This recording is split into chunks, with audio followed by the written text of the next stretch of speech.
Right, a right political hoo-ha this morning. Ministers clashing with the Archbishop of Canterbury after he attacked the government's illegal migration bill as being morally unacceptable. Morality is his business. He's justified to talk about that. Well, Justin Welby, who said the legislation had too many problems for one speech, warned that it would damage the UK's standing in the world. Let's speak now to Daily Express political reporter Millie Cooke. I mean, he didn't hold back, did he, yesterday? And yet the government have come out and said, actually, what's so moral about not stopping people smugglers?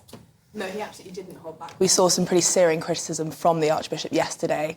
And he wasn't alone in the Lords either. There was some criticism from across the benches. While his criticism has been dismissed by senior Tories, so by the Prime Minister's spokesperson and also Robert Jenrick, it is likely to be ruffling some feathers in the Tory party, because obviously look at the public position that the Archbishop holds. Just look at his role, the role he played in the in King Charles III's coronation. He's not exactly a low-key figure, so I feel like it will be making some Tories pretty nervous at the moment. And how much do you think the defence that he hasn't come up with an alternative solution will wash? I mean, that's not really his job. His job is to speak out if he feels he has some sort of moral imperative to do so. It's not to come up with government policy. I think at the moment there's kind of concern that the Lords who are unelected are pushing around the government on policies. But obviously he feels it's his moral duty to speak up. So it's not also, he's not a policymaker. They're kind of just there to scrutinise.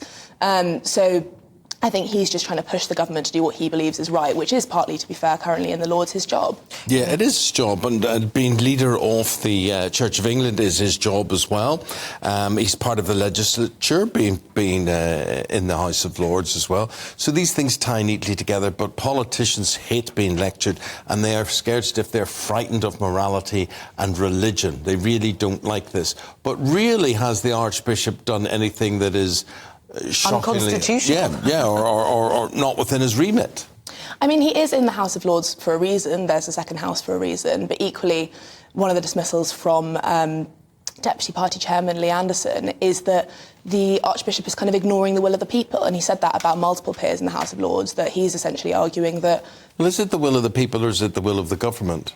I think the government likes to believe they're the same thing, but yeah. I think they have been under pressure. I've heard from a lot of MPs who feel that their constituents are putting pressure on them to kind of stop the boats and to stop channel crossings to the UK. So I do feel like there is a sentiment among Tory MPs and MPs in general that people want the UK's borders to be more tightly controlled. But equally, that doesn't necessarily speak for the whole country, and there is an argument to be made that we should be hearing from a wide range of views. Well, Lord Dannatt provided an alternative view. Of course, his position having been boss of the armed forces, he said it risks trashing the UK's reputation, and the viciousness of this bill offends many people's moral position. And he also shared the Archbishop's view that it was short-termist, that this was a global, long-term issue, that barges and wagons... What a problem it is. What a problem it is. But then you try telling that to people who can't get a place for their children at their local school, that their medical facilities, their hospitals, their first aid units are being run down.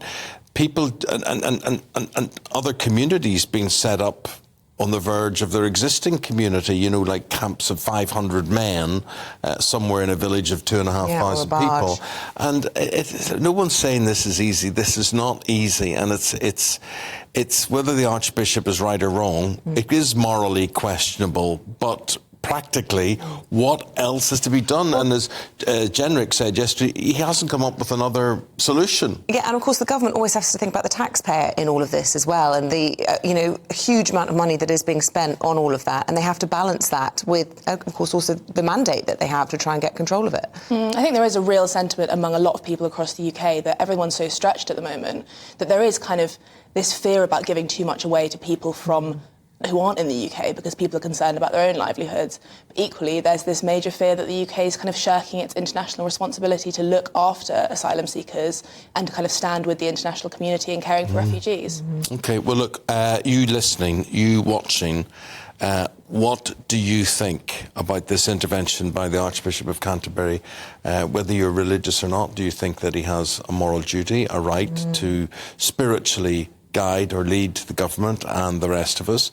Let us know, gbviews@gbnews.uk, or do you think he should just keep his nose out of it?